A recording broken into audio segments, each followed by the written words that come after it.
વાપીના ચલામાં car અને બાઇકનો અકસ્માત સર્જાયો હતો। મળતી માહિતી મુજબ કાર ચાલકે બાઇક ચાલકને જોરદાર ટક્કર મારી હતી। આ અકસ્માતની ઘટનામાં બાઇક પર સવાર પિયુષ શાહ તથા હોમગાર્ડના જવાન જયેશને ગંભીર રીતે ઈજાઓ પહોંચી હતી, જેથી તેમને તુરંત જ સારવાર માટે વાપીની જનસેવા હોસ્પિટલ ખાતે ખસેડવામાં આવ્યા હતા।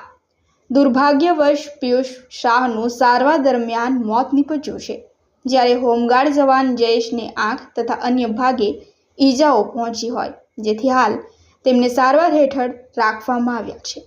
આ ઘટના બાદ કાર ચાલક સ્થળ પરથી ફરાર થયો હતો। પોલીસે અકસ્માતના મામલે ગુનો દાખલ કરી ફરાર કાર ચાલકની શોધખોળ શરૂ કરી હતી।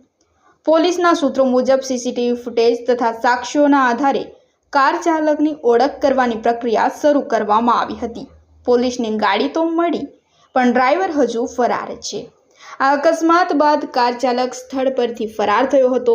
પોલીસે અકસ્માતમાં સામેલ ગાડી શોધી કાઢી છે, પરંતુ ડ્રાઈવર હજુ સુધી પોલીસની ઝપેટમાં આવ્યો નથી। ડ્રાઈવરની શોધખોળ શરૂ છે।